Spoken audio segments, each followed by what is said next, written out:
Alright, hey, this is Dave with MPS Radio. I'm doing my weekly review.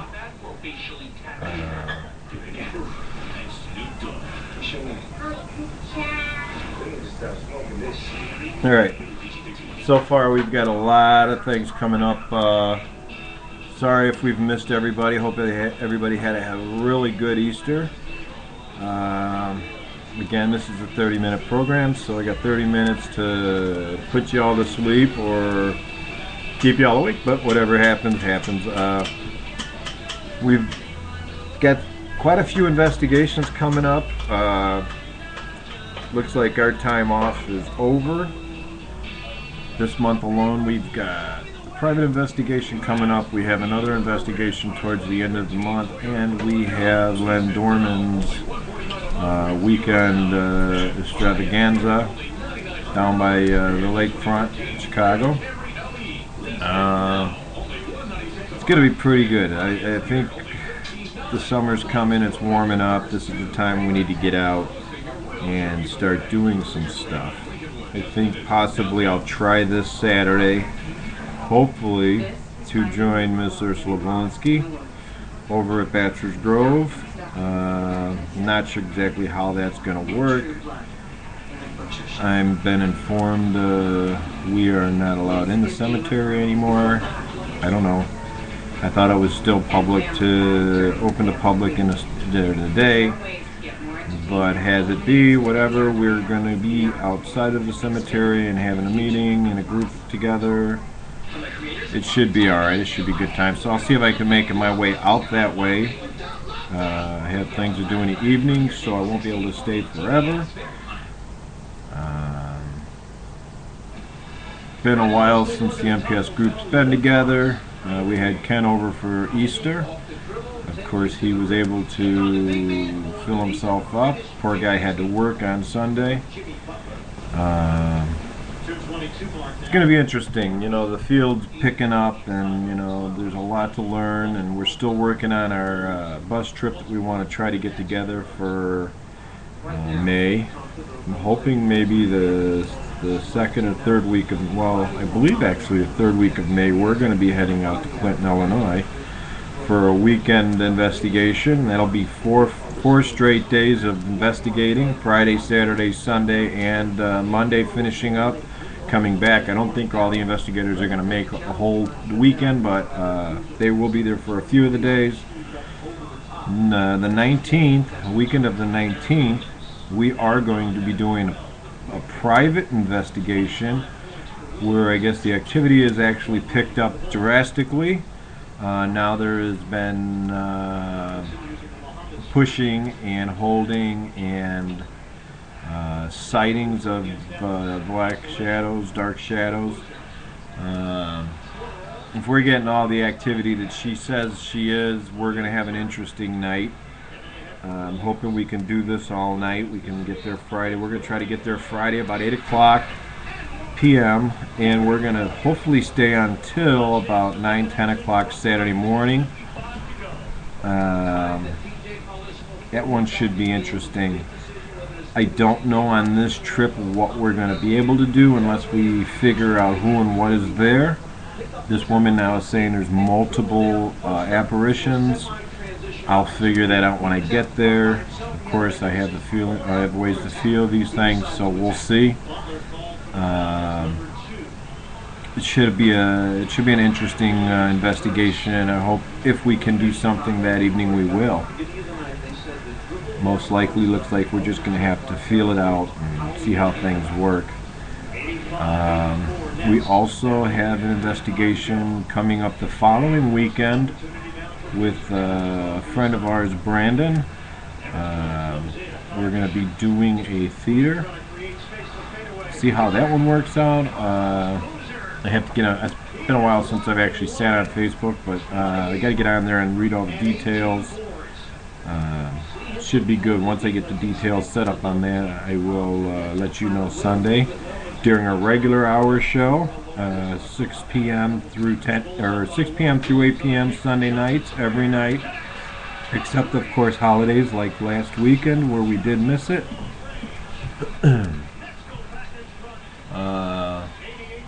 I'm now watching a Bulls game, of course, where they have a minute 14 left, and of course the Bulls just lost the lead, but they will get it back. Go Bulls.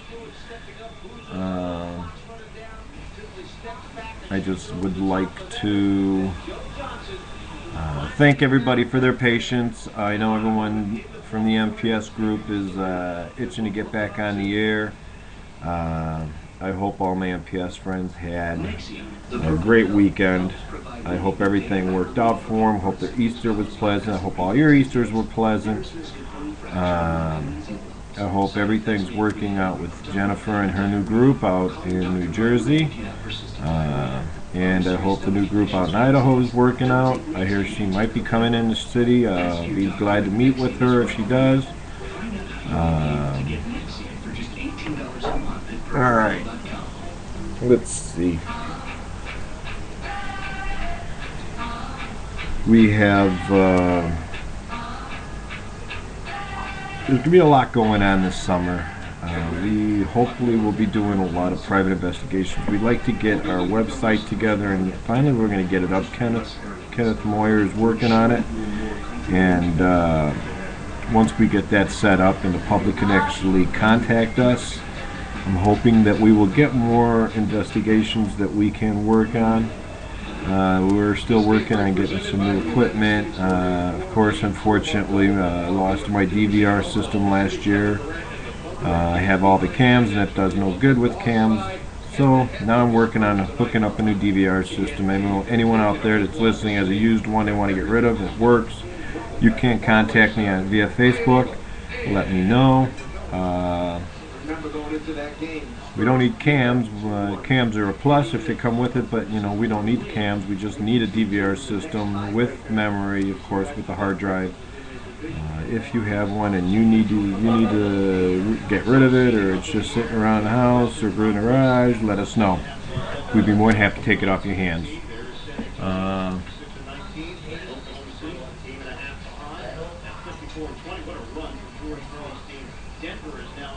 got a feeling that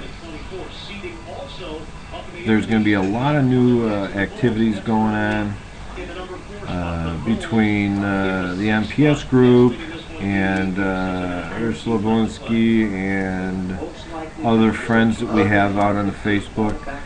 I really got a feeling there's going to be a lot of good investigations, and we definitely want to get together, and we want to make it a must to involve the public, involve our MPS fans. We have a lot of them. We want to try to, I'm hoping we could try to do something this summer where we can have a nice barbecue or something, weather pending. And I want to get together with everybody that listens to our show. I want to get together with everybody that is on our Facebook page. And for all you that are listening now, we're Midnight Paranormal Society on Facebook, Chicago team. I know Frank DiMartino would really love to get together, if not once, more than once. He wants to get a class thing together, help people understand the paranormal more. He wants to help people learn how to use the equipment. For you investigators or wannabe investigators that need to learn the activity and learn the setups with the gear. It's not that you could just grab it and start working with it. Some of the gear is quite technical. I have gear that I'm still working and learning how to use.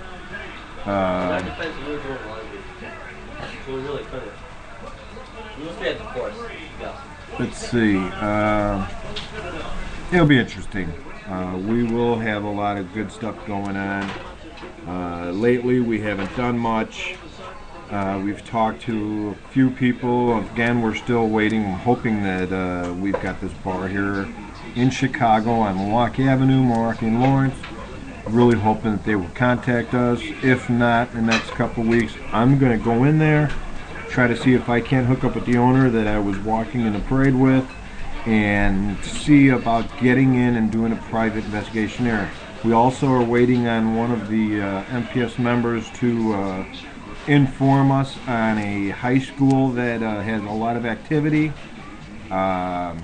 that's another investigation we're waiting to get into, hopefully on a Friday night through Saturday. As I was doing a little investigating on myself, Labor Day weekend, I believe, is the first. Is it Labor Day coming up? I believe Labor Day weekend, I believe, is the first one. We're going to spend that whole weekend out in Clinton. The good thing about that is hopefully the weather's clear, because, man, we're going to be out there in a full moon. I would really like to get a hold of some Native American instruments. I'm going to make some phone calls and see if I can't get some that I can borrow, maybe a drum, and so on, some articles and artifacts. I know the owner of the land actually has some arrowheads and so on. I want to be able to get a hold of that stuff and set it up on Saturday. I want to set up the atmosphere as it would be set up for a regular Indian camp. What I think would actually be really, really cool is if I could find a way to actually build a teepee. It doesn't have to be big, but just big enough for us to actually be able to sit in. And at the same time, I would like to just reconstruct the area that we're going to be working in and make it as Native American as possible.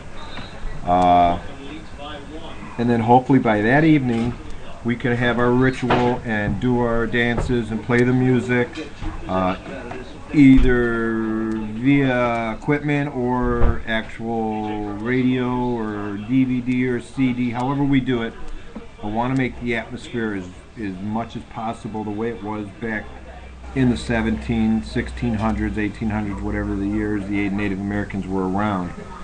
I know that the spiritual activity of the Native Americans is very strong in that area, and man, who knows what we can pull out and what we could get to come forward and speak with us or actually hang with us.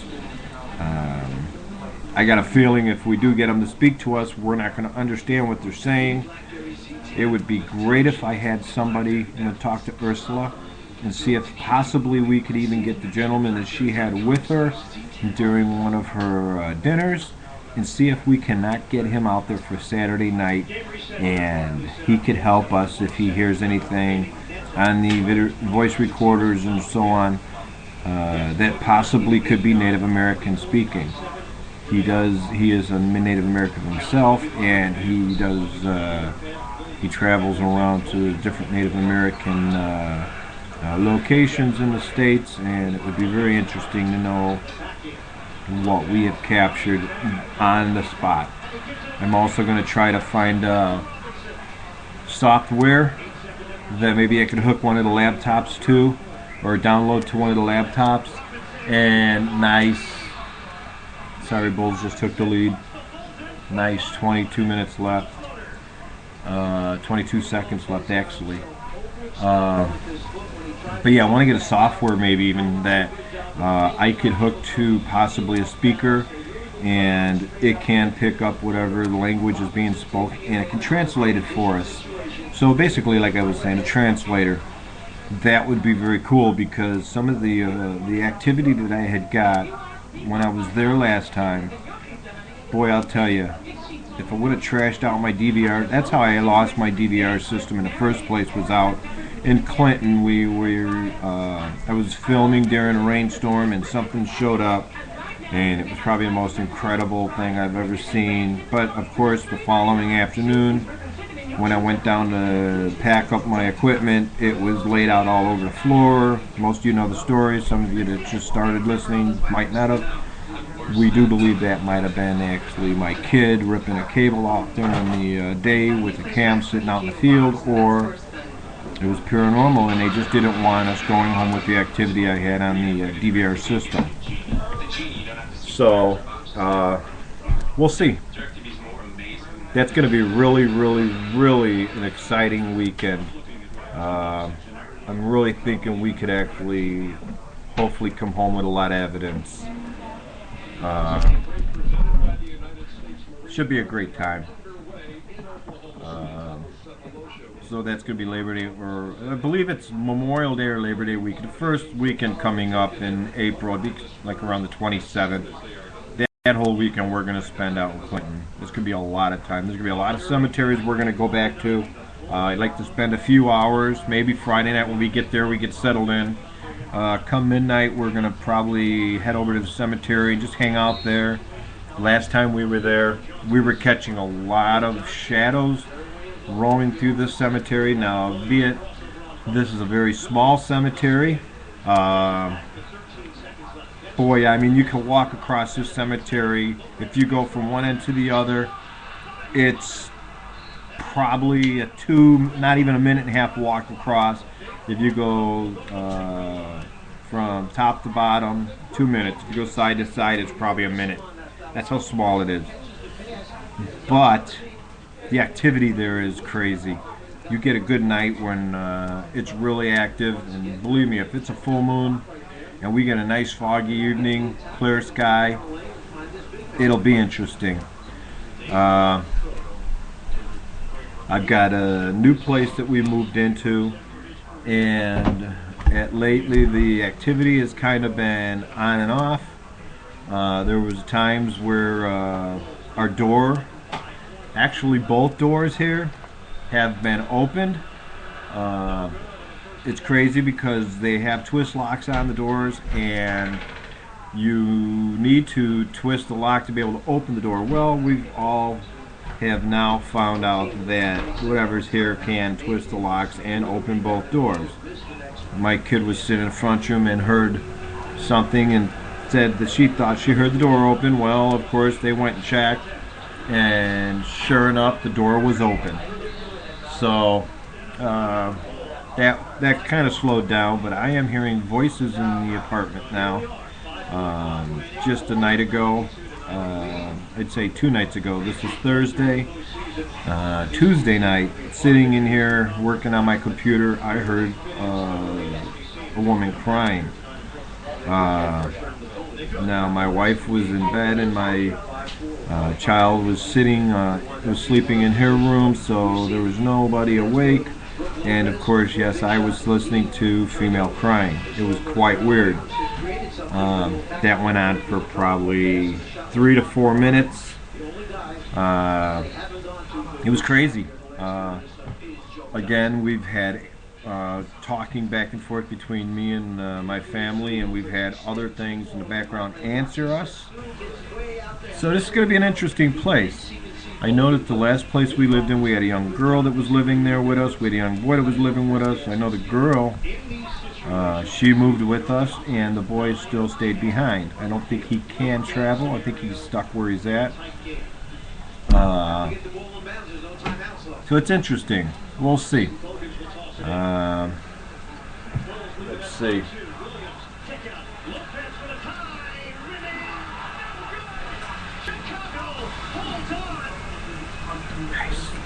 Okay, Chicago just won the game, 92-90. Yeah, 92-90 is final on the Bulls score. All right. So back to the paranormal. I've heard questions of people wanting to know if the paranormal can travel. Well, yes, the paranormal can travel. If you're in possession of an article, be it a coat, a shoe, a mirror, any object that maybe you've picked up in the past, or even was just left behind that you found when you moved into a place and liked and kept, it could be attached to that article. And if the activity got bad and you found a place was just overactive and you couldn't get rid of the activity and you moved and it started all over again, well, guess what? Yeah, you pretty much probably have something that is going to be with you for a long time, unless you figure out what item or what article that you own has that activity attached to it. I've heard that question a few times in the past week. And if anyone's listening that asked that question, yes, it is true.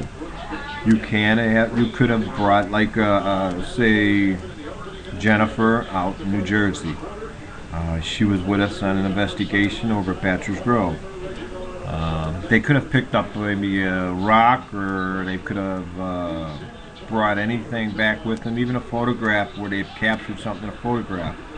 Well, that photograph could have had something in it that actually attached to the camera that was attached to the photograph. Or they could have picked up a stone they found, or just something they wanted to bring back saying that they were at Bachelor's Grove.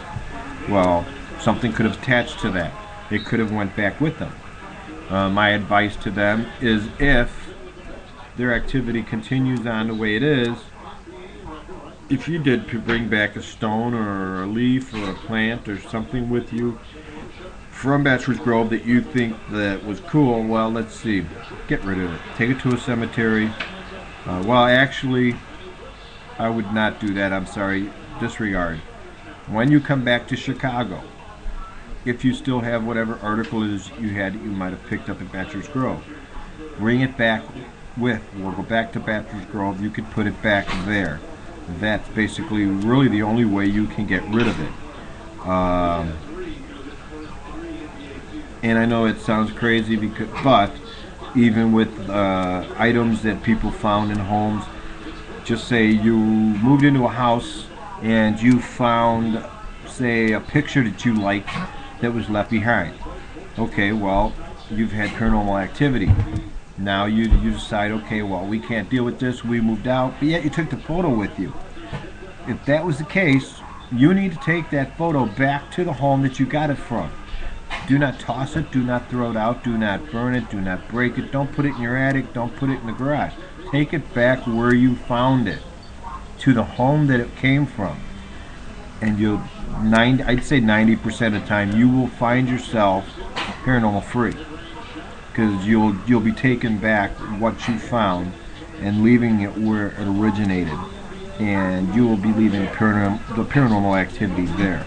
We'll do some more talking on the radio show Sunday about it. I don't know if anybody has any questions or if anybody wants to say anything, but I notice if you sign up on Spreaker and you listen to this show that you can ask questions. You can send messages. You can send a message via Facebook. If you hit this link and this is up, you can message me there. If you got any questions, just give me a question and hopefully I can answer it. I have exactly 7 minutes left on this broadcast. I'm not going to be doing this for 2 hours tonight. This is it. Once the 7 minutes is up, I'm done. I got some other stuff I want to finish.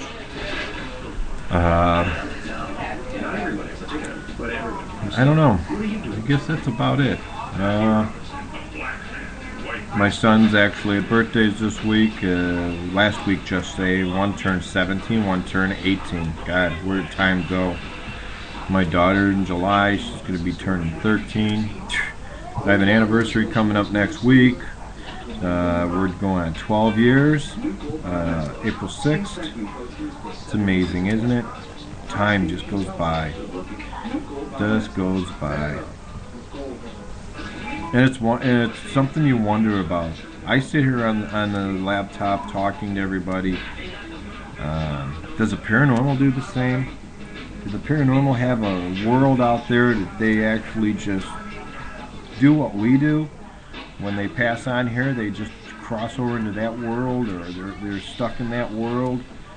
Do they have computers? Do they drive? I mean, isn't it crazy? Wouldn't it be crazy to be able to just lay down and be able to focus your mind to where you can move yourself into their world just for 5-10 minutes and be able to see and talk to the paranormal?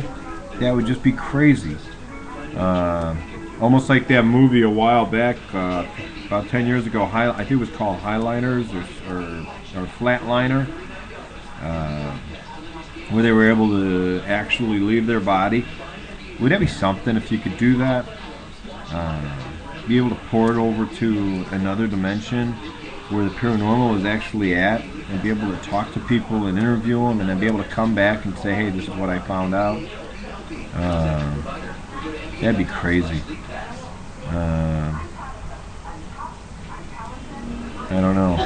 paranormal, the concept of the paranormal, it's just, again, like I constantly say, it's an amazing concept. There's so much to learn. You're just never gonna ever learn everything there is to know on the paranormal. I mean, you think you've learned something new, and then all of a sudden, the next thing you know, it's like a computer.